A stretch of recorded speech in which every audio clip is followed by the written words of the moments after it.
నేను మీ శశికాంత్ వాల్మీకి ఫ్రమ్ సాయి మీద ECET coaching centre కోటి హైదరాబాద్. సో ఇవాళ క్యాంపస్ ప్లేస్మెంట్స్లో సెలెక్ట్ అయిన తాటిపర్తి రిచిత మన స్టూడియోలో ఉన్నారు. సో ముఖ్యంగా ఈ వీడియో తీయడానికి కారణం ఏంటంటే డిప్లొమా విద్యార్థులు టెక్నికల్గా చాలా స్ట్రాంగ్గా ఉంటారు. సో ఇవాళ మన సాఫ్ట్వేర్ భూమి కూడా పెరిగింది.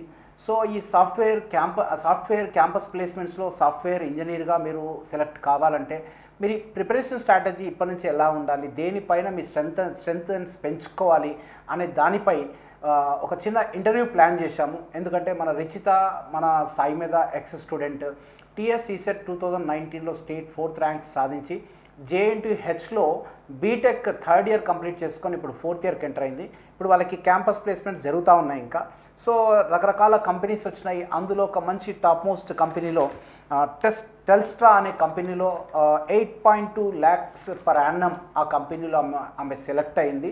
సో దాన్ని సెలెక్ట్ అయిన తర్వాత మళ్ళీ ఆమె టార్గెట్స్ ఎట్లా ఉన్నాయి, ప్లస్ ఈ కంపెనీకి అంటే యావరేజ్ శాలరీస్ తీసుకుంటే 4-5 ఇట్లా ఉన్నాయి. యూనివర్సిటీస్ కావచ్చు, లేకపోతే టాప్ కాలేజెస్ కావచ్చు, ఇంకేదైనా ఇంజనీరింగ్ కాలేజెస్ కావచ్చు. బట్ 8.2 lakhs per annum అంటే మంచి ప్యాకేజే. ఇంకా దానికి మించిన ప్యాకేజెస్ ఏమున్నాయి, వాటికి అసలు ఈ టెస్టులు ఎలా ఉంటాయి, ఆ టెస్టులలో ఏం అడుగుతారు, టెస్ట్ తర్వాత ఎన్ని ఇంటర్వ్యూలు, మళ్ళీ ఎన్ని ఇంటర్వ్యూ టెస్టులు పెడతారు, ఇంటర్వ్యూలు ఎన్ని కండక్ట్ చేస్తారు, అదేవిధంగా ఫస్ట్ రౌండ్ అయిపోయిన తర్వాత మళ్ళీ రిటర్న్ టెస్ట్ ఏమన్నా ఉంటుందా, వీటన్నింటినీ తెలియచేయాలి మీకు. ముఖ్యంగా ఇప్పుడు ఎవరైతే టీఎస్ ఈసెట్ 2021 రాసి ఇప్పుడు బీటెక్ కాలేజీలకు ఎంటర్ అవుతారో మీరు 3-2లోనే క్యాంపస్ ప్లేస్మెంట్స్ ఉంటాయి. మరి ఆ 3-1, 3-2లో వెళ్ళిన తర్వాత అప్పుడు స్టార్ట్ చేసేదానికన్నా ఇప్పుడే కొద్దిగా మీకు అవగాహన కలిగిస్తే, నేను ఒకటని ఏమనుకుంటున్నానంటే, బాగా డబ్బులు ఉన్న వాళ్ళు టీచర్లు కావచ్చు, డాక్టర్లు కావచ్చు, ఇంజనీర్లు కావచ్చు, లేకపోతే బిజినెస్ మ్యాన్స్ కావచ్చు, వాళ్ళు బాగా డబ్బులు ఉన్న వాళ్ళు వాళ్ళ పిల్లవాడు 10th క్లాస్ చదువుతుంటే ఇంకా ఫైనల్ ఎగ్జామ్స్ అయిపోయే కంటే ముందుగానే వాడు ఎంపీసీ చదవాలా, ఎంపీసీ వెళ్ళాలా, బైపీసీ వెళ్ళాలా, లేకపోతే బీకామ్ సైడ్ అట్లా వెళ్ళాలా, ఇవన్నీ ముందే డిసైడ్ అవుతారు.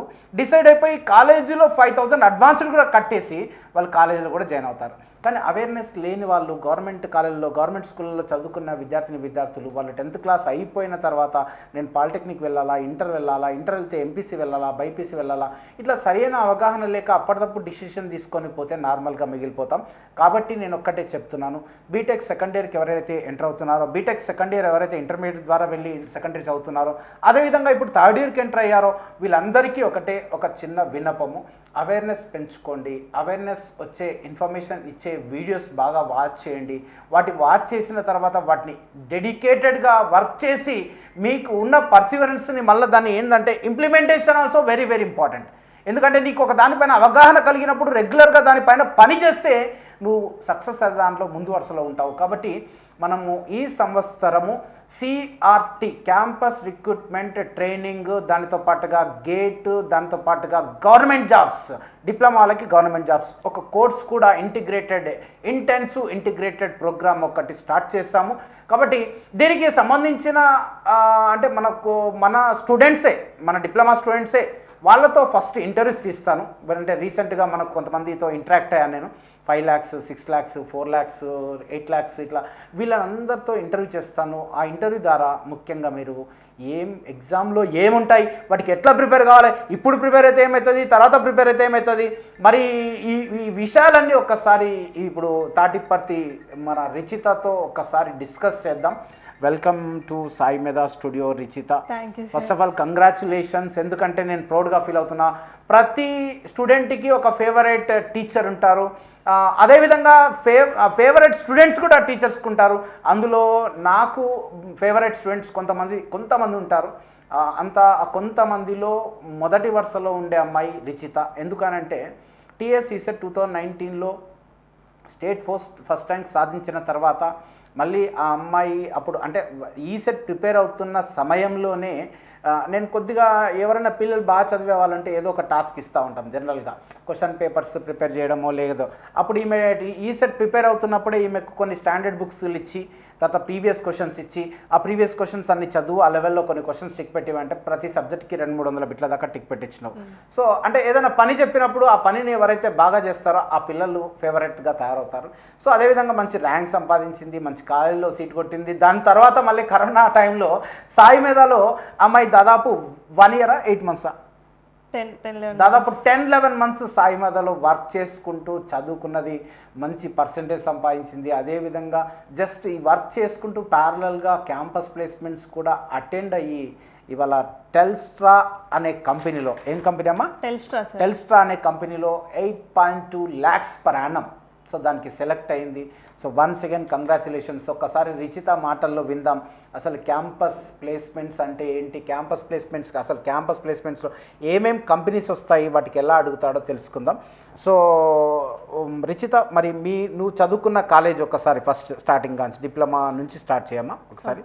ఓకే సార్, డిప్లొమా నేను వచ్చేసి గవర్నమెంట్ పాలిటెక్నిక్ వరంగల్లో డిప్లొమా చేశాను, సిఎంఈ బ్రాంచ్లో డిప్లొమా చేశాను.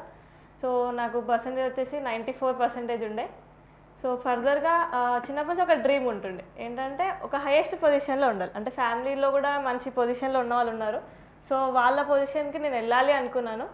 సో అందుకని డిప్లొమా చేసింది కూడా అంతే. ఇంటర్ చేస్తే కెమిస్ట్రీ, ఫిజిక్స్ అవే చదువుకోవడం అవుతుంది 2 years కూడా. సో డిప్లొమా చేస్తే అప్పటి నుంచి కూడా టెక్నికల్ స్కిల్స్ అంటే కోడింగ్ కానీ C++ అప్పటి నుంచే ఉంటాయి కాబట్టి సో బీటెక్లో మంచిగా పర్ఫామ్ చేయొచ్చు. సో ఎక్కువ టైం మనము వేరే వాటికి ప్రిపేర్ అవ్వడం, సిఆర్టీకి ప్రిపేర్ అవ్వడం అట్లా చేయొచ్చు కాబట్టి నేను డిప్లొమా చూస్ చేసుకున్నాను. సో డిప్లొమా 3rd yearలో ఉన్నప్పుడు అంటే 2nd year తర్వాత సమ్మర్లో సాయిమేలో జాయిన్ అయ్యాను. సో అట్లా అయిపోయిన తర్వాత ఈసెట్ ఎగ్జామ్లో 4th rank వచ్చింది, సిఎస్సిలో 4th rank.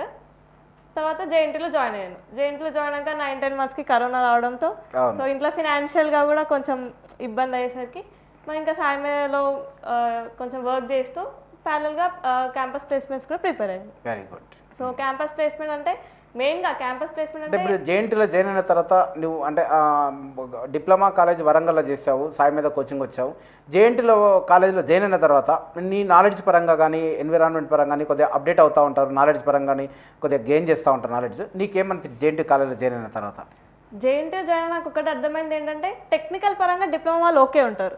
సో మ్యాథ్స్ ఇదంతా సరిగ్గా రాదు. ఇప్పుడు మనకు PTSP ఉంటుంది, మాకు డిస్క్రిట్ మ్యాథమెటిక్స్ ఉంటుంది సిఎస్సి వాళ్ళకి. సో మ్యాథమెటిక్స్ లా చాలా నాలెడ్జ్ అసలు ఉండదు, చెప్పాలంటే చాలా పూర్ ఉంటుంది ఇంటర్ వాళ్ళతో కంపేర్ చేస్తే. సో టెక్నికల్ పరంగా ఓకే ఉంటాం మనము. సో మ్యాథ్స్, PTSP ఒకటి, డిస్క్రిట్ మ్యాథమెటిక్స్ కొంచెం ఇబ్బంది అయింది. మ్యాథ్స్ అంటే 2-1లో ఉండేదాన్ని? అవును సార్, 2-1లో డిస్క్రిట్ మ్యాథ్స్ ఉండేది. ఆ డిస్క్రిట్ మ్యాథ్స్ కష్టంగా ఉంటుందా బాగా? అంటే డిప్లొమా త్రూ వెళ్ళిన వాళ్ళకి ఇంకా చాలా కష్టం ఉంటుంది. Okay, next PTSP probability. Inter వాళ్ళు ఇది కూడా PTSP కూడా 2-1లోనే ఉంటుందా? 2-2 సార్, 2-2లో ఉంటుంది. Okay, right. అంటే కొన్ని కాలేజ్ కి 2-1లో 2 ఉంటాయి, మాకైతే 2-1లో డిస్క్రిట్, 2-2లో PTSP ఉంటాయి. PTSP అంటే ఇంటర్ వాళ్ళు ఆల్రెడీ నేర్చుకునే ఉంటారు, మొత్తం బేస్ థియరమ్ అవన్నీ ఆల్రెడీ ఇంటర్లో ఉంటాయి కాబట్టి మొత్తం నేర్చుకుని ఉంటారు. మనకు మాత్రం చాలా ఇబ్బంది అవుతుంది డిప్లొమా వాళ్ళకి. సో ముందు నుంచే ఇప్పుడు అంటే టెక్నికల్ వైజ్ ఓకే ఉంటారు, ఈ మ్యాథ్స్కి వస్తే కొంచెం ఇబ్బంది అవుతుంది. సో మై డియర్ స్టూడెంట్స్, ఎవరైతే diploma 2nd year diploma complete చేసుకుని ఈసెట్ రాసి 2021 రాసి ఇప్పుడు మీ టాప్ కాలేజీలో ఎవరైతే జాయిన్ అయ్యారో, మామూలు కాలేజీలో ఎవరు జాయిన్ అయ్యారో గుర్తుపెట్టుకోండి. సో ఆల్రెడీ మనం కరోనాలో డిస్క్రిట్ మ్యాథ్స్ ఒకటి, probability theory and statistic process ఈ 2 డెవలప్ చేసాం online digital record video classes. ఎవరైతే intensive integrated GATE program, CRT program, government jobs coaching join అవుతున్నారో వాళ్ళందరికీ ఇవి నేను భరోసా ఇస్తున్నాను, భయపడకండి. ఎందుకంటే డిస్క్రిట్ మ్యాథ్స్ కూడా ఆల్మోస్ట్ టాప్ మోస్ట్ ఇంజనీరింగ్ కాలేజీలో పనిచేసే ఫ్యాకల్టీతో online digital recorded video classes develop చేసి పెట్టాను. వాటిని ఉపయోగించుకొని మీకు ఎలాంటి భయం లేకుండా కూడా దాన్ని కంప్లీట్ చేసుకోవచ్చు. Shortly we're releasing discrete maths as well as PTSP. Okay, right. So మొత్తానికి JNTH కాలేజీలో జాయిన్ అయిన తర్వాత నువ్వు అంటే ఏం పెట్టుకున్నావా అంటే ఇప్పుడు జనరల్ న్యాచురల్గా నువ్వు కంప్యూటర్ సైన్స్ కాబట్టి సాఫ్ట్వేర్ అని అనుకుంటారు, మరి అట్లా ఏం పెట్టుకున్నావా, ఇట్లా పలానా కంపెనీలో సెలెక్ట్ అవ్వాలి, అసలు ఏమేమి కంపెనీస్ ఉంటాయి ఫస్ట్ ఆఫ్ ఆల్? మేజర్గా క్యాంపస్ ప్లేస్మెంట్స్ అంటే టాప్ 10 కాలేజెస్లో చేస్తే మాత్రమే క్యాంపస్ ప్లేస్మెంట్ హై ఉంటాయి. ఓకే, టాప్ 10 కాలేజెస్ అంటే ఏ కాలేజ్ పేరు? ఇప్పుడు యూనివర్సిటీతో కలుపుకుంటే JNTU, OU, Vasavi, CBIT, VNR, Gokaraju, Rangaraju, MVSR ఇప్పుడు కొంచెం మామూలుగా అవుతున్నాయి MVSRలో ప్లేస్మెంట్స్. సో ఈ Gokaraju Rangaraju, Narayanamma main. Okay. So ఈ కాలేజ్లో క్యాంపస్ ప్లేస్మెంట్ హై ఉన్నాయి ఈ ఇయర్. ఓకే. ఏమేం కంపెనీస్ వచ్చాయి మీ కాలేజ్కి? మా కాలేజ్కి వచ్చేసి ఒరాకిల్ వచ్చింది. ఒరాకిల్. ఓకే. ఒరాకిల్. డెలాయిట్. ఒరాకిల్లో ఎంతమంది సెలెక్ట్ అయ్యారు మీ కాలేజ్ నుంచి? మా కాలేజ్ మొత్తం 11 మెంబర్స్, దాంట్లో సిఎస్సి వాళ్ళు 5 మెంబర్స్. దాంట్లో సిఎస్సి వాళ్ళు 5 మెంబర్స్. సో 11 మెంబర్స్ అంటే ఈసీ, ట్రిపుల్ ఈ, కంప్యూటర్ సైన్స్, మెకానికల్, సివిల్, లేకపోతే ఒరాకిల్ వాళ్ళు ఓన్లీ 3 బ్రాంచెస్. గుర్తుపెట్టుకోండి my dear students, software jobs అంటే సిఎస్సి వాళ్ళకి అనుకుంటారు, బట్ గుర్తుపెట్టుకోండి ఈసీ, ట్రిపుల్ ఈ తర్వాత కంప్యూటర్ సైన్స్ చేసిన వాళ్ళందరికీ ఈ 3 బ్రాంచెస్కి ఆల్మోస్ట్ 99% ఆఫ్ ద కంపెనీస్ ఈ ముగ్గురిని తీసుకుంటున్నాయి. ఇంకా కొన్ని కంపెనీస్ ఈవెన్ సివిల్ మెకానికల్ వాళ్ళని కూడా, టీసీఎస్ తీసుకుంటే సివిల్ మెకానికల్ వాళ్ళు, కాగ్నిజెంట్లో కూడా సివిల్ మెకానికల్ కూడా ఉన్నట్టున్నాయి. సో కాబట్టి గుర్తుపెట్టుకోండి ఈసీ, ట్రిపుల్ ఈ, కంప్యూటర్ సైన్స్ అంటే కంప్యూటర్ సైన్స్ వాళ్ళు ఎట్లాగో దాన్ని ఏం చేస్తారు. ఈసీ, ట్రిపుల్ ఈ వాళ్ళు కూడా మీరు కొద్దిగా అవేర్నెస్ క్రియేట్ చేసుకొని ఇప్పుడు 2 ఎంటర్ అవుతున్నారు. ఈ మన సాయి మీద స్పేస్ గేట్ ద్వారా ఇచ్చే మన ఇంటిగ్రేటెడ్ ఇంటెన్సివ్ ప్రోగ్రామ్ ద్వారా ఇచ్చే CRT training already soft skills start చేశాను. Soft skills okay. సో ఇవన్నీ కరెక్ట్గా ఉపయోగించుకుంటే 100% సక్సెస్ అవుతారు. ఎందుకంటే ఆమె మాటలనే మీరు వినండి. ఇప్పుడు 5 మెంబర్స్ ఒరాకిల్లో సెలెక్ట్ అయ్యారు. మొత్తం టోటల్గా 11 అయితే 5 మెంబర్స్ సిఎస్సి, రిమైనింగ్ 6 మెంబర్స్ వచ్చేసి ఈసీ, ట్రిపుల్ ఈ వాళ్ళు కాంబినేషన్లో ఉన్నారు. దీని ప్యాకేజ్ ఎట్లా ఉంది Richitha? Oracle 16 lakhs per annum at the age of 21. గుర్తుపెట్టుకోండి 16 lakhs per annum.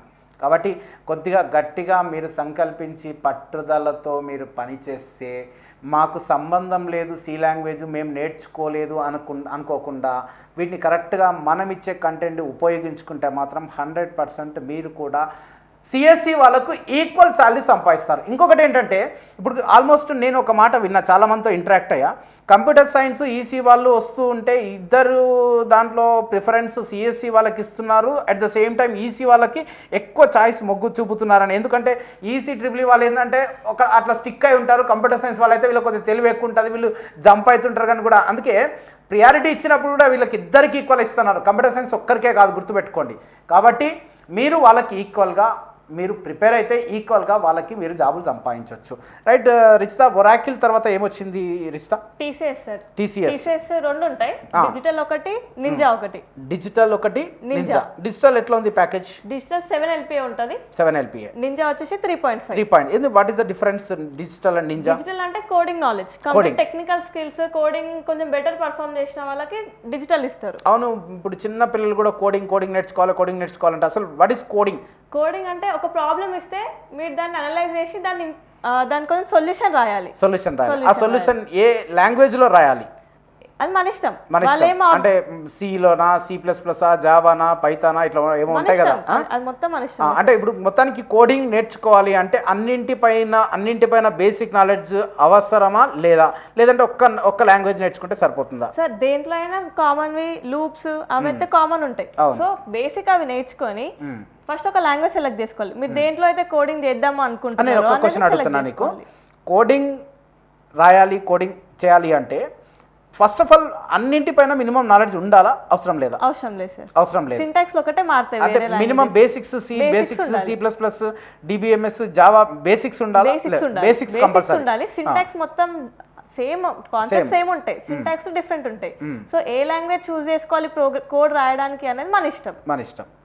మొత్తానికైతే అన్నింటిపైన కొద్దిగా బేసిక్ నాలెడ్జ్ ఉండి ఏ లాంగ్వేజ్ నేర్చుకుంటావో దానిపైన కంప్లీట్ అవగాహన ప్లస్ డిఫరెంట్ డైరెక్షన్లో డిఫరెంట్ ప్రాబ్లమ్స్ మనం ప్రాక్టీస్ చేసినట్టయితే 100% వాడిచ్చే దానికి ప్రాబ్లమ్కి మనం సొల్యూషన్ రాయగలుగుతాం. నేను కోడ్ C++లో చేస్తాను నేను, కానీ నాకు జావా రాదు, నాకు ఓన్లీ C++ వచ్చు అంటే అట్లా నడవదు. ఇప్పుడు C++ కూడా ఊప్స్ కాన్సెప్ట్స్ ఉంటాయి, జావాలో కూడా ఊప్స్ కాన్సెప్ట్స్ ఉంటాయి. కాకపోతే జావాలో కూడా తెలిసి ఉండాలి, మనకి సింటాక్స్ ఎట్లా యూజ్ చేసి తెలిసి ఉండాలి. మొత్తం మనం దీనిలో బాగా చేస్తున్నాం అంటే దానిలో చేయని అడగడానికి కూడా అవకాశం ఉంటుంది.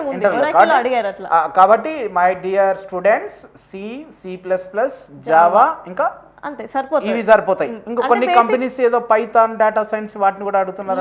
యాక్చువల్గా ఫ్రెషర్ నుండి ఎక్కువ ఏం ఎక్స్పెక్ట్ చేయరు. ఫ్రెషర్ నుంచి ఇంటర్వ్యూలో చూసేది ఏంటంటే నువ్వు ఒక ప్రాబ్లమ్ ఇస్తే దానికి సొల్యూషన్ ఎట్లా థింక్ చేయగలుగుతున్నావు, సొల్యూషన్ కంప్లీట్ కరెక్ట్ సొల్యూషన్ రాయాలని కూడా వాళ్ళు ఎక్స్పెక్ట్ చేయరు.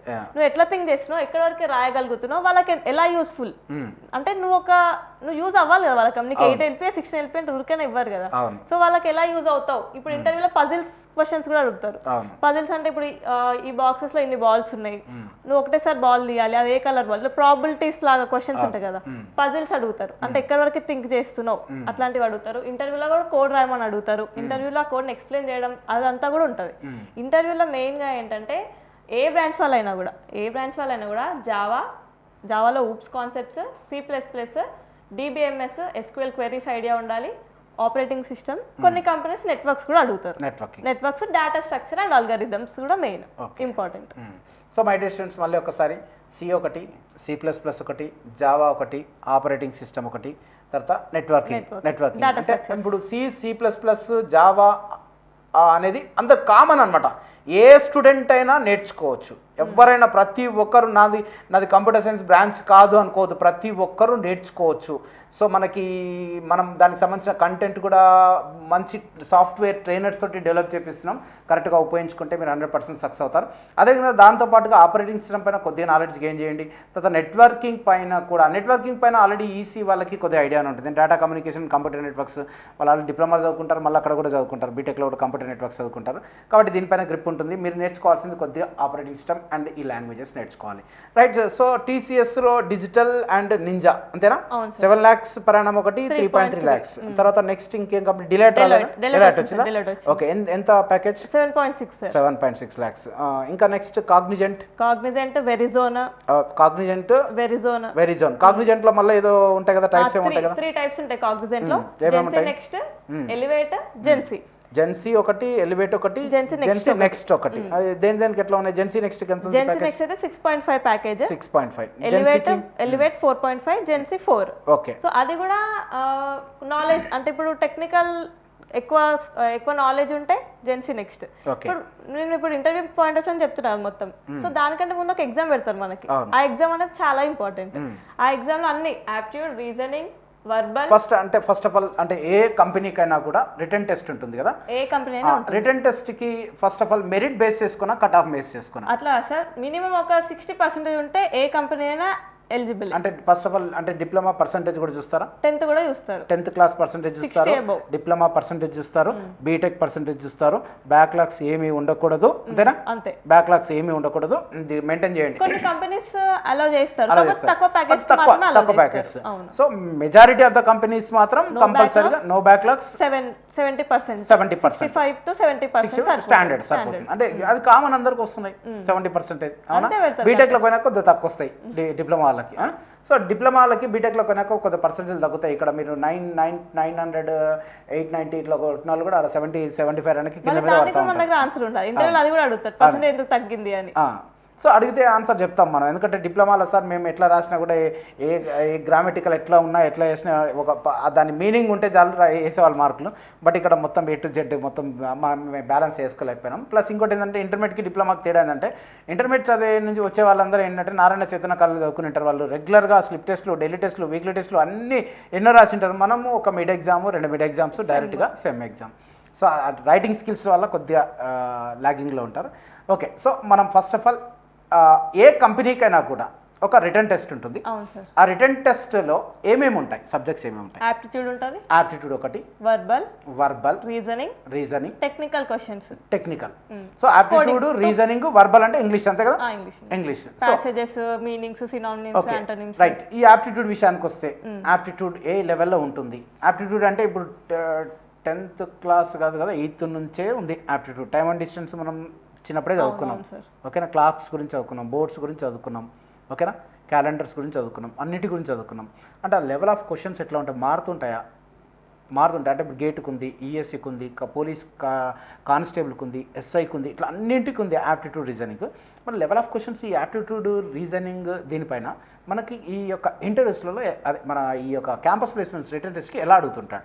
జనరల్గా అయితే అందరూ ఏమనుకుంటారు అంటే గవర్నమెంట్ జాబ్స్కి మనకి యాప్టిట్యూడ్ కావాలి, దేనికి అవసరం లేదు అనుకుంటారు. కాకపోతే యాప్టిట్యూడ్ అన్నిటికీ కావాలి. ఎందుకంటే కంపెనీస్ సెక్షనల్ కట్ ఆఫ్ కూడా పెడతారు. కొన్ని కంపెనీస్ ఇప్పుడు ఎక్కువ పే చేసే కంపెనీస్ అయితే ఖచ్చితంగా సెక్షనల్ కట్ ఆఫ్ పెడతారు. సెక్షనల్ కట్ ఆఫ్ అంటే ఏ సెక్షన్? అంటే యాప్టిట్యూడ్, రీజనింగ్ దానికి సెపరేట్ కట్ ఆఫ్ ఉంటుంది. Aptitude separate, verbal separate, reasoning separate, technical separate. 2 coding questions కూడా ఇస్తారు. 2 coding questions, 1 or 2 based on company. Okay. So ప్రతి దాంట్లో మనం కట్ ఆఫ్ మార్క్స్ రావాలి. వాళ్ళు ఎంత పెడతారు అనేది మనకు తెలియదు. వాళ్ళ రిక్వైర్మెంట్ బట్టి కట్ ఆఫ్ పెడతారు. ఓకే. సో ఆప్టిట్యూడ్ నువ్వు ఎట్లా గైడ్ చేస్తావు, ఎలా ప్రిపేర్ అవ్వాలంటావు, నువ్వు ఎలా ప్రిపేర్ అయ్యావు? సో లో లెవెల్ అయితే ఉండదు సార్ యాప్ట్యూడ్. నార్మల్గా మా అన్నయ్య ప్రిపేర్ అయ్యాడు గవర్నమెంట్ జాబ్స్కి, సో మా అన్నయ్య కూడా హెల్ప్ చేశాడు. అండ్ స్పేస్ గేట్ యాప్లో వీడియోస్ చూశాను సార్వి, వైకుంఠరావు సార్ వీడియోస్ చూశాను. సో యాప్ట్యూడ్ వచ్చేసి టైమ్ అండ్ డిస్టెన్స్ అన్ని కామనే కదా సార్. లో లెవెల్ అయితే ఉండదు, medium to high level questions ఉంటాయి ఖచ్చితంగా. సో యాప్ట్యూడ్ కూడా గట్టిగా ప్రిపేర్ అవ్వాలి, ఎందుకంటే అది పోతే మనకి ఎంత టెక్నికల్ స్కిల్ ఉండి కూడా వేస్టే. జనరల్ మళ్ళీ యాప్ట్యూడ్ ప్రిపేర్ అవ్వాలంటే ఏం బుక్స్ ప్రిఫర్ చేయమంటావు? RS Agarwal sir. RS Agarwal prepare అవ్వాలి. ఓకే, దేనికైనా మన ఏ క్యాంపస్ ప్లేస్మెంట్స్ ఏదైనా క్యాంపస్ అయినా గవర్నమెంట్ జాబ్స్ కైనా ఏదైనా కూడా ఆర్ఎస్ అగర్వాల్ స్టాండర్డ్ గా ఇంకా కొనుక్కోవాలి. రెగ్యులర్ గా పొద్దున్న లేస్తే ఒక 4-5 క్వశ్చన్లు ఒక టాపిక్, రెగ్యులర్ గా ఒక టాపిక్ ప్రాక్టీస్ లో పెట్టాలి అంతే. పెట్టి ఇంకా డిఫరెంట్ కాంపిటేటివ్ క్యాంపస్ ప్లేస్మెంట్ అడిగిన క్వశ్చన్స్ ఇంటరాక్ట్ అవుతా ఉండాలి. సో ఆ ఇంటరాక్ట్ మీరు అవుతారో లేదో తెలియదు, బట్ నేనైతే మనం సాయి మీద టీం, మన స్పేస్ టీం మొత్తం టోటల్గా ఈ సంవత్సరం మన డిప్లొమా విద్యార్థులు ఎవరైతే టాప్ కంపెనీస్లో అంటే 5 lakhs నుంచి 4 lakhs, 6 lakhs, 7 lakhs, 8 lakhs ఇట్లా ఈ సెలెక్ట్ అయిన వాళ్ళందరితో ఇంటర్వ్యూస్ ప్లాన్ చేస్తున్నాము. సో ఈ ఇంటర్వ్యూస్ని మీరు క్లియర్గా ప్రతి ఒక్క వీడియోని వాచ్ చేయండి. వాచ్ చేస్తే వాళ్ళ మాటల్లో మీకు కొద్దిగా ఇన్ఫర్మేషన్ దొరుకుతుంది. సో ఇక్కడ నేను ఒక్కటి మళ్ళీ చెప్తున్నా, ఇక్కడ ఒకటి అవేర్నెస్ క్రియేట్ చేయడానికే మేము ఈ వీడియో తీస్తున్నప్పుడు ఆ వీడియో చూసుకుంటే మీకు 100% యూజ్ అవుతుంది. కుదిరితే 10 మందికి షేర్ చేయండి. ముఖ్యంగా ఇప్పటికి కూడా మన సాయి మీద ఈ సెట్ యూట్యూబ్ ఛానల్, అదేవిధంగా మన స్పేస్ గేట్ యూట్యూబ్ ఛానల్ ఎవరైతే సబ్స్క్రైబ్ చేసుకోలేదో వాటి సబ్స్క్రైబ్ చేసుకోండి. రెగ్యులర్ నోటిఫికేషన్స్కి పక్కనే ఉన్న బెల్ని ప్రెస్ చేయండి, ఎందుకంటే ఇక్కడ నుంచి రెగ్యులర్గా కొన్ని వీడియోస్ మనం రిలీజ్ చేయాలనుకుంటున్నాం. ఓకే, ఎందుకంటే స్టార్టింగ్ నుంచే నువ్వు 3-2లో అక్కడ వెతుక్కోవద్దు. 3-2లో నువ్వు ఈ అమ్మాయి ఏంటంటే ఆల్రెడీ 4th ర్యాంక్ వచ్చింది, కొద్దిగా ఫౌండేషన్ ఉంది, ప్లస్ ఏదైనా చదివితే ఒకసారి క్యాచ్ చేస్తుంది, కానీ అది అందరికి ఉండదు. నేనేమంటున్నానంటే టాప్ 10 ర్యాంకర్సే కాదు బాబు, 100 ర్యాంక్ వచ్చినా 200 ర్యాంక్ వచ్చినా నేను అక్కడ ఇంటర్వ్యూలో ఎవరు అడగారు ఈ సెట్లో ర్యాంక్ ఎంత వచ్చిందని అడుగుతాడా? సో నీవేంటంటే నీ కోడింగ్ ఎంత నాలెడ్జ్ ఎంత ఉంది, నీకు వర్బల్ పైన ఎంత పట్టుంది, టెక్నికల్ పైన ఎంత పట్టుంది, దాన్ని ఇప్పటి నుంచే స్ట్రాంగ్ ఫౌండేషన్ మేము వేస్తున్నాము, మన కోర్స్ ద్వారా ఇస్తున్నాము. దాన్ని ఉపయోగించుకోండి, దాన్ని అట్లనే కంటిన్యూగా వర్క్ చేయండి. 100% మీరు సక్సెస్ అవుతారు. సో యాప్టిట్యూడ్కి ఆర్ఎస్ అగర్వాల్ ఒక బుక్ సరిపోతుందా, ఇంకేమైనా ప్యారల్గా ఇంకేమైనా బుక్స్ పెట్టుకోమంటారు? నేనైతే ఆర్ఎస్ అగర్వాల్ ఎక్కడ చూసినా ఆర్ఎస్ అగర్వాల్ ఉన్న క్వశ్చన్సే కనిపిస్తాయి అంతే, ఏ బుక్ అయినా కూడా. రైట్, ఆర్ఎస్ అగర్వాల్ స్టాండర్డ్ గా పెట్టుకోవాలి అంతే. వాళ్ళు రెగ్యులర్ గా ప్రాక్టీస్ చేస్తూ ఉండాలి. Not only for campus placements, A competitive examination కన్నా కూడా ఆర్ఎస్ అగర్వాల్ కాన్సెప్ట్ ఉందంటే దాన్ని ఇంకా వాడు అడిగే దాన్ని బట్టి మనం డైరెక్షన్ మార్చుకోవచ్చు. అంతే కదా? అంతే సార్. రైట్, రీజనింగ్ నార్మల్ నేను వెబ్సైట్స్లోనే ప్రాక్టీస్, ఇండియా బిక్స్ ఉంటుంది, దాంట్లో బాగుంటాయి క్వశ్చన్స్. ఏముంటాయి అని చెప్పు ఒకసారి. ఇండియా బిక్స్ అంటే ఇది వెబ్సైటా లేకపోతే ఏంది? ఇది వెబ్సైటే సార్. వెబ్సైట్, దాంట్లో యాప్టిట్యూడ్ క్వశ్చన్స్ కూడా ఉంటాయి, కాకపోతే యాప్టిట్యూడ్ నాకు సేమ్ ఆర్ఎస్ అగర్వాల్ ఉన్న క్వశ్చన్సే కనిపిస్తాయి దాంట్లో కూడా. Okay, right. వర్బల్ విషయానికి వస్తే వర్బల్ జనరల్ గా సార్, ఇంకా అది ప్రిపేర్ అవడానికి ఏముండదు కదా సార్. కానీ అందరు నెగ్లెక్ట్ చేసి ఇదే నెగ్లెక్ట్ చేస్తారు, ఎందుకంటే ఇంగ్లీష్ నాకు వచ్చులే అని, లేకపోతే ఇంగ్లీష్ ఏం చదువుతాంలే అని అనుకుంటారు. కానీ ఇది కూడా ఇంపార్టెంట్ కీ రోల్ ప్లే చేస్తాను అనుకుంటున్నాను. అవునా కదా? అది నార్మల్ గా వెబ్సైట్స్ లో ప్యాసేజెస్ కూడా ఉంటాయి సార్, ప్యాసేజెస్ కింద క్వశ్చన్స్ అట్లా కూడా ప్రాక్టీస్ చేసుకొని బెనిఫిట్ అవుతుంది. ఆపోజిట్స్, సినానిమ్స్ జనరల్ గా అడిగేటివి, సెంటెన్స్ రీఅరేంజ్ అంటే జంబుల్ ఇస్తారు, అరేంజ్ చేయాలి ప్రాపర్ ఆర్డర్ లో, అట్లాంటి క్వశ్చన్స్. నా చిన్న కోరిక, నువ్వు ప్రతి దానిపైన ఒక చిన్న ఎపిసోడ్ తీయాలి, ఒక్కొక్క దానికి ఒక ఎపిసోడ్. యాప్టిట్యూడ్ ఎట్లా ప్రిపేర్ కావాలి, ఏం బుక్లు ప్రిపేర్ కావాలి, ఎట్లా ఉంటాయి, ఏం టాపిక్స్ ఉంటాయి. ఎందుకంటే ఒకటే మనము దీంట్లో మన వీడియో చూసిన దాంట్లో కనీసం ఒక్కరికి అవేర్నెస్ కలిగి వాళ్ళు ఇప్పటి నుంచి ఫాలో అయినా కూడా మనం సక్సెస్ అయినట్టే. మనం ఒక అర్ధగంట టైం స్పెండ్ చేస్తుండొచ్చు ఒక వీడియో తీయడానికి, బట్ మొత్తానికైతే దాన్ని సక్సెస్ అయినట్టే మనం ఒక్కరికి ఉపయోగపడినా కూడా. కాబట్టి కొద్దిగా దీని విషయంలో నువ్వు నీ సపోర్ట్ కావాలని కోరుకుంటున్నా. Okay, right. Next what about technical అంటే ఇప్పుడు ఈసీ వాళ్ళు రాస్తారు, ట్రిపుల్ వాళ్ళు రాస్తారు, కంప్యూటర్ సైన్స్, తర్వాత సివిల్, మెకానికల్, అందరికీ కామన్. టెక్నికల్ అంటే వాళ్ళ బ్రాంచ్ ఉంటుందా లేకపోతే కామన్ ఉంటుందా? లేదు సార్, కామన్ అంటే ఏముంటాయి? కామన్ అంటే కొన్ని కోడ్స్ ఇచ్చి అవుట్పుట్ అడుగుతారు, అది దేంట్లో అయినా ఇవ్వచ్చు, సిలో అయినా ఇవ్వచ్చు, జావాలో అయినా ఇవ్వచ్చు, C++లో అయినా ఇవ్వచ్చు, ఏ లాంగ్వేజ్లో అయినా కోడ్ ఇచ్చి అవుట్పుట్ అడుగుతారు. సింటాక్స్ ఎర్రర్స్ ఏమైనా ఉన్నాయో దాంట్లో అడుగుతారు. ఇంకా basic operating system questions, networking questions, ఇంకా డిబిఎంఎస్ క్వశ్చన్స్ అడుగుతారు. డిబిఎంఎస్లో మెయిన్గా నార్మలైజేషన్ ఎక్కువ వస్తాయి బిట్స్లో. డిబిఎంఎస్ నార్మలైజేషన్ పైన ఎక్కువ బిట్స్ వస్తాయి. SQL queries important. ఇవే ఇంకా ఓకే అంటే ఏ బ్రాంచ్ వాళ్ళకైనా కంప్యూటర్ సైన్స్ వాళ్ళకైతే ప్రాబ్లం లేదు. ఈసీ ట్రిపుల్ వాళ్ళు లేదని కాదు సార్, కంప్యూటర్ సైన్స్ వాళ్ళు కూడా ఎట్లా చదువుతారు? ఇప్పుడు SQL అంటే రైట్ క్వరీ అంటే అది మాత్రమే చదువుతారు, కానీ దాన్ని ఎక్స్టెన్షన్ కూడా చదువుతానే బెనిఫిట్. అందరు వాళ్ళైనా కూడా ప్రాక్టీస్ చేయాలి, కానీ కనీసం వాళ్ళకి ఆ వర్డ్స్ ఆ టర్మినాలజీ అని ఐడియా ఉంటుంది కదా, వాళ్ళు తొందరగా ముందుకు పోతారు. కానీ ఈసీ ట్రిపుల్ వాళ్ళకి లేవు కదా, టర్మినాలజీ కూడా తెలియదు కదా. కాబట్టి నేనేమంటున్నా అంటే ఇది ఎవరైనా కూడా ప్రతి ఒక్కరు రెగ్యులర్గా ప్రాక్టీస్లో పెట్టుకుంటే ఈక్వల్గా సిఎస్సి వాళ్ళకి ఈక్వల్గా ప్యాకేజెస్ సంపాదించవచ్చు, అవునా కదా? ఎందుకంటే పిఎస్సిస్లోకి వెళ్ళినా కూడా నువ్వు 1,50,000 స్టార్టింగ్ శాలరీస్ ఉంటాయి. ఓకే, ఈ ఓఎన్జీసీ పవర్ గ్రిడ్ వెళ్తే 1 lakh దాకా ఉంటాయి, లేకపోతే 1,50,000 దాకా ఉంటాయి. నీకు ఇక్కడ క్యాంపస్ ప్లేస్మెంట్స్లో 18 lakhs ఇట్లా వచ్చినాయంటే హ్యాపీగా వెళ్ళొచ్చు. ఒక 2-3 ఏళ్ళు పని చేసుకొని మళ్ళీ ఇంకేదైనా ఎంఎస్ చేయాలని యూఎస్ కూడా పోవచ్చు, డబ్బులు వస్తాయి కాబట్టి. కాబట్టి మీరు కరెక్ట్గా ఇప్పటి నుంచి చిన్నది ఏంది C++, జావా, DBMS, ఈ ఓఎస్ ఇవి రెగ్యులర్ ప్రాక్టీస్లో పెట్టుకోండి. ఎందుకంటే మన కంటెంట్ కూడా మనం డెవలప్ చేస్తున్నాం కాబట్టి కరెక్ట్గా ఉపయోగించుకోండి. రైట్, నెక్స్ట్ టెక్నికల్ రౌండ్ అయిపోయింది. Right, first round return test, coding questions కూడా ఇస్తాం. ఓకే రైట్, దేంట్లో రాయొచ్చు మనం. ఓకే, సో రిటర్న్ టెస్ట్లో మొత్తానికి రిటర్న్ టెస్ట్ ఫస్ట్ రౌండ్. ఈ ఫస్ట్ రౌండ్ రిటర్న్ టెస్ట్లో వచ్చేసి కట్ ఆఫ్ మార్క్స్ అనేది యాప్టిట్యూడ్కి, వర్బల్కి, రీజనింగ్కి, టెక్నికల్కి సపరేట్ కట్ ఆఫ్ పెట్టచ్చు, లేదంటే మొత్తానికి కలిపి పెట్టచ్చు. మొత్తానికి వెళ్తే కట్ ఆఫ్ మార్క్స్ కొద్దిగా పెడతాడు, అందరిని సెలెక్ట్ చేస్తాడు. సెలెక్ట్ చేసినాక సెకండ్ పరిస్థితి ఏంది, సెకండ్ రౌండ్ ఏంది? Interview sir. కొన్ని కంపెనీస్ 3 rounds ఆఫ్ ఇంటర్వ్యూ తీసుకుంటారు, కొన్ని కంపెనీస్ 2 rounds, 2 మాత్రం ఖచ్చితంగా ఉంటాయి. HR interview. హెచ్ఆర్ అంటే ఏంది అసలు? హెచ్ఆర్ అంటే ఏంది? ఫస్ట్ టెక్నికల్ ఉంటుంది, తర్వాత హెచ్ఆర్ అంటే నార్మల్ క్వశ్చన్స్ అడుగుతాడు, అంటే నువ్వు ఏంటి అసలు అనేది చూస్తాడు అంతే. HR interview first technical interview. Okay right, తర్వాత హెచ్ఆర్ ఇంటర్వ్యూ ఉంటుంది. టెక్నికల్ ఇంటర్వ్యూలో ఏం అడుగుతాడు అసలు? మొత్తం ఇందాక చెప్పిన సబ్జెక్ట్స్ మళ్ళీ అవే సబ్జెక్ట్ అంతే. ఫస్ట్ మెయిన్ గా ఏంటంటే రెజ్యూమ్ లో నువ్వు ఏదైతే పెట్టినావు దానిపైన ఫుల్ నాలెడ్జ్ ఉండాలి. నీకేం అడిగిండు? ప్రాజెక్ట్స్ ఉంటాయి సార్. ఫస్ట్ అయితే ఏదైనా సెల్ఫ్ ఇంట్రడక్షన్, ప్రాజెక్ట్స్ అంటే గుర్తొస్తుంది మై డియర్ స్టూడెంట్స్, మీరు డిప్లొమాలో కరోనాలో నేను ప్రాజెక్ట్ చేయలే అవి చేయలే అనుకోదండి. మీరు ఏ ఒక ప్రాజెక్టులు నేర్చుకోండి, నేర్చుకున్న తర్వాత 4 ప్రాజెక్టులు మీరు పెట్టే రెజ్యూమ్లో మినిమం 3 ఉండాలి. నేను డిప్లొమాలో నేను చేయలేదని అక్కడ పెట్టకుండా నేర్చుకోండి. ఏముందంటే ఆన్లైన్లో కూడా మీకు అవసరమైతే మేమే ప్రొవైడ్ చేస్తాము కూడా. సో ఆ ప్రాజెక్ట్ నేర్చుకొని అక్కడ యాడ్ చేయడానికి చూడండి. దానిపైన మనం మంచి స్ట్రెంత్ అండ్ మంచి నాలెడ్జ్ ఇంప్రూవ్ చేయాలి, అంతే కదా. ఎందుకంటే రేపు పొద్దున నువ్వు ఏదైనా ప్రాజెక్ట్ చేసినా అంటే ఈ ప్రాజెక్ట్ చేసినా అంటే దానిపైన క్వశ్చన్ అడుగుతాడు కంపల్సరీ. ప్రాజెక్ట్ అన్నమాట క్వశ్చన్. ఎందుకంటే నేను 2009, 8, 9, 10 DRDO senior technical assistant post అనమాట. అప్పుడు ఇంటర్వ్యూ ఉండేది. ఇంటర్వ్యూలోకి వెళ్ళిన తర్వాత పర్సనల్గా డీటెయిల్స్ అడిగిన తర్వాత వాళ్ళు అడిగిన క్వశ్చన్లు ఏంటంటే నీకు ఏ సబ్జెక్ట్ వచ్చు అని అడుగుతాడు, ఏ సబ్జెక్ట్ ఫేవరెట్ సబ్జెక్ట్ అని అడుగుతాడు. అడిగితే నా కమ్యూనికేషన్ వాట్ ఈస్ కమ్యూనికేషన్ అంటాడు క్వశ్చన్. మనం ఇట్లా కళ్ళు ఎదురుది అనమాట. నేను అడిగిన దాంట్లో మాక్సిమం స్టూడెంట్స్ అడిగిన దాంట్లో డిజిటల్ అన్నాడు. నాకు డిజిటల్ వచ్చు అని అన్నాడు అనుకో. వాట్ ఈస్ గేట్ అని అడిగి క్వశ్చన్. గేట్ అంటే గేట్ డెఫినేషన్ నాకు లాజిక్ గేట్స్, నాండ్ గేట్ తెలుసు, ఆర్ గేట్ అట్లా కాకుండా గేట్ వాట్ ఈస్ గేట్ అంటే gate is a digital circuit, the decision making element which has 1 or more inputs but only 1 output. 1 or more inputs but only 1 output. The output always depends on the combination of present inputs only. There are 3 basic gates, and not and or. There are 2 universal gates, NAND, NOR. 2 special gates, XOR, XNOR. Not gate, it has only 1 input 1 output. Output is always complement. అంటే ఇట్లా ఈ విధంగా నీకు ఒక question అడిగితే నువ్వు gate అని అడిగితే గేట్ అని ఇట్లా అనకుండా ఒక క్వశ్చన్ అడిగితే ఇది పాయింట్ గుర్తుపెట్టుకోండి. ఎందుకంటే నేను 2008, 2009 అప్పుడు ఇప్పుడైనా కూడా ఎవరైనా మన దగ్గర పిల్లలు మళ్ళీ నాకు కాంటాక్ట్ అయితే వాళ్ళతో ఇంటరాక్ట్ అయ్యే దాంట్లో వాళ్ళు మీరు ఫేస్ చేశారు, ఏం అడిగారు, ఎట్లా సక్సెస్ అయ్యారు, ఎట్లా ఫెయిల్ అయ్యారని నేను బాగా ఇంటరాక్ట్ అవుతూ ఉంటాను. సో అట్లాంటి విషయాలు మీకు చెప్తున్నా. ఎప్పుడైనా సరే ఒక కంపెనీలో ఏదైనా సరే ఇంటర్వ్యూ అడుగుతున్నాడంటే ఆ క్వశ్చన్ అడిగిందంటే నువ్వు ఆన్సర్ చేసే విధానాన్ని చూస్తాడనమాట. నువ్వు ఆన్సర్ చేసే విధానంలో నువ్వు కొద్దిగా తడబడుతుంటే నెక్స్ట్ క్వశ్చన్ పడిపోతుంది. నెక్స్ట్ క్వశ్చన్ పడకుండా ఉండాలంటే నువ్వు ఒక క్వశ్చన్ అడిగిన అనుకో మ్యాక్సిమం ఇన్ఫర్మేషన్ డిఫరెంట్ డైరెక్షన్లో ఇచ్చారు. దాంట్లో 4-5 క్వశ్చన్లు కావాలి. ఇప్పుడు నేను అన్నా గేట్ అంటే గేట్ చెప్పిన తర్వాత బేసిక్ గేట్స్ అన్నా, నాండ్ నార్ అన్నా, యూనివర్సల్ గేట్స్ అన్నా, స్పెషల్ గేట్స్ అన్నా, మళ్ళీ నాట్ గేట్ అని స్టార్ట్ చేస్తా ఉంటే ఓకే అని అనాలి. వాళ్ళు క్వశ్చన్లు మర్చిపోవాలి. ఆ విధంగా నువ్వు అట్లాంటి సిచ్యువేషన్ ఫేస్ చేసావా? అంటే నేను దాదాపు 100 సార్లు క్లాసులలో చెప్పింటా. అంటే నాకు ఉన్న నాలెడ్జ్ బేస్ చేసుకొని ఇంటరాక్ట్ అయిందంటే 2009, 10 అప్పుడు DRDO రిక్రూట్మెంట్ అప్పుడు చాలా మందికి చెప్పాను అనమాట. దాన్ని బేస్ చేసుకొని. సో నువ్వు కూడా ఫేస్ చేసావు కాబట్టి ఇప్పటికి కూడా గుర్తుపెట్టుకోండి, మీ రెజ్యూమ్ అనేది చాలా ఇంపార్టెంట్.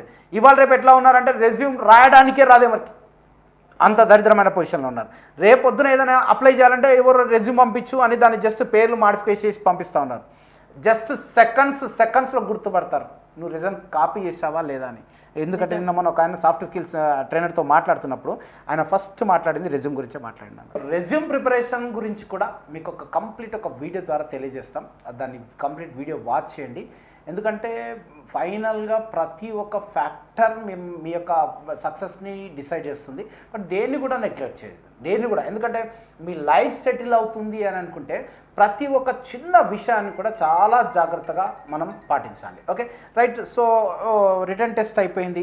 ఇంటర్వ్యూ హెచ్ఆర్ ఇంటర్వ్యూ అంటే పర్సనల్ క్వశ్చన్స్ ఎట్లా? Technical round. టెక్నికల్ రౌండ్లో ఏం క్వశ్చన్స్ అంటే మన దేనిపైన అడుగుతుంటారు టెక్నికల్ రౌండ్లో? సేమ్ క్వశ్చన్స్ అన్ని సబ్జెక్టుల పైన. ఓకే, టెక్నికల్ రౌండ్లో మళ్ళీ అడుగుతారు, కోడ్ రాయమని అడుగుతారు. అంటే ఏ లాంగ్వేజ్ సూడో కోడ్ రాసినా పర్లేదు, ఎక్స్ప్లెయిన్ చేయాలి దాన్ని. కొన్ని జావా ఊప్స్ కాన్సెప్ట్స్ క్వశ్చన్స్ అడుగుతారు, డిబిఎంఎస్ క్వెరీస్ కూడా రాయమంటారు, ఇట్లా పజిల్స్ అడుగుతారు. అంటే ముందర ఎంత మంది కూర్చుంటారా? ఒకలే సార్, అంటే ఇప్పుడు మాకు జరిగింది ఆన్లైన్ కదా సార్. ఆఫ్లైన్ అయితే ఫేస్ టు ఫేస్ జరుగుతాయి ఇంటర్వ్యూ. ఇప్పుడు ఆన్లైన్ కాబట్టి ఒక్కరే 1-to-1 ఇంటరాక్షన్ ఉంటుంది. 1-to-1 interaction. అవును సార్. ఓకే. సో హెచ్ఆర్ ఇంటర్వ్యూలో మళ్ళీ ఏదైనా కట్ ఆఫ్ మార్క్స్ అట్లా ఏమైనా ఉంటాయా? అవును సార్, ప్రతి రౌండ్కి ఎలిమినేషన్ ఉంటుంది. అంటే అది కూడా కంపెనీని బట్టి. ఇంకా నాకు జరిగిన కంపెనీ అయితే ప్రతి రౌండ్కి ఎలిమినేషన్. అంటే టెక్నికల్ రౌండ్ అయ్యాక కూడా కొంతమంది ఎలిమినేట్ అయిపోయారు. తర్వాత హెచ్ఆర్ జరిగింది, హెచ్ఆర్ తర్వాత కూడా ఎలిమినేట్ అయ్యారు. లాస్ట్ రౌండ్ జరిగిన వాళ్ళు కూడా అందరికి జాబ్స్ రాలేదు. సో దాంట్లో కూడా అది కూడా ఎలిమినేషన్ రౌండ్ అన్నట్టే. సో నెక్స్ట్ దాని తర్వాత హెచ్ఆర్ రౌండ్ లో మీరేంటి అనేది చూస్తారు. నువ్వు ఎట్లా ఆన్సర్ ఇస్తావు, ఎట్లా కమ్యూనికేట్ అవుతున్నావు, అంటే నీ ఆన్సర్ ఎంతవరకు రీచ్ అవుతుంది వాళ్ళకి అనేదే చూస్తారు.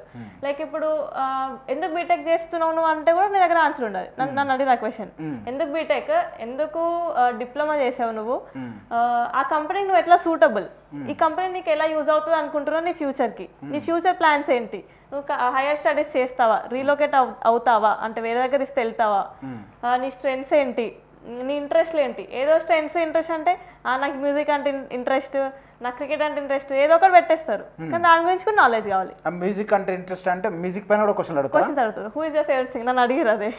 మ్యూజిక్ అంటే who is your favourite singer, దాంట్లో మళ్ళీ ఏమైనా అడుగుతారా? తను ఏ పాట అంటే నీకు చాలా ఇష్టం, ఏది చూసి తను నీకు ఫేవరెట్ అయింది, అలా నన్ను అయితే అలా అడిగారు. నేను మ్యూజిక్ అండ్ ట్రావెల్ అని ఏదో లైట్ గా ఏదో ఇష్టం వచ్చినట్టు రాయద్దు, లేకపోతే ఎవరో వాళ్ళు రాసిన యాజ్ ఇట్ ఇస్ గా కాపీ పేస్ట్ చేయొద్దు. రెజ్యూమ్ ప్రిపేర్ చేసుకొని మినిమం 1 day అయితే హాబీస్ అంటే పెయింటింగ్ అని రాస్తారు చాలా మంది. పెయింటింగ్ లో కూడా క్వశ్చన్స్ అడుగుతారు, కావాలంటే చూపి అని కూడా అనొచ్చు, రాయమని కూడా అనొచ్చు. నీ ఇన్నోవేషన్స్. ఇప్పుడు పెయింటింగ్ అంటే నీకు చాలా ఇన్నోవేషన్ ఉంది అనుకుంటారు, సో మనం బయట పెట్టాలి కదా. సో మనకు వచ్చింది మనం ఏదో రాసి దానిపైన నాలెడ్జ్ ఉంటుందో అది మాత్రమే పెట్టాలి. ఏదో ఇప్పుడు ప్రాజెక్ట్స్ అన్నాం కదా అని ఏదో ఒక రోబోట్ క్రియేట్ చేయడం అట్లా ఏం ఎక్స్పెక్ట్ చేయరు ఎవరు. నువ్వు చేసిన దానిపైన నువ్వు అసలు నిజంగా చేసినావా, నీకు మొత్తం ఎంత నాలెడ్జ్ ఉంది, నువ్వు టీంలో చేసినా కూడా మన పార్టే కాకుండా బేసిక్గా ప్రాజెక్ట్ అంటే ఏంటో అనేది అయితే ఐడియా ఉండాలి. సో కంప్లీట్ ఐడియా ఉండాలి. ఏది పెట్టినా కూడా కంప్లీట్ ఐడియా, నువ్వు చిన్నదో పెట్టు పెద్దదే పెట్టు, కంప్లీట్ ఐడియా ఉంటేనే పెట్టు రెజ్యూమ్లో, లేకపోతే పెట్టకు. ఇప్పుడు జనరల్గా ఉత్త బేసిక్ ఉత్త లూప్స్ వచ్చినా కూడా పైథాన్ అని పెడతారు, పెట్టకు అవసరం లేదు, నీకు వచ్చింది కరెక్ట్గా పెట్టు. అట్లా హెచ్ఆర్లో మొత్తం అవి అడుగుతారు సార్. వై బీటెక్, ఇట్లా why should we hire you, అట్లాంటివి అడుగుతారు.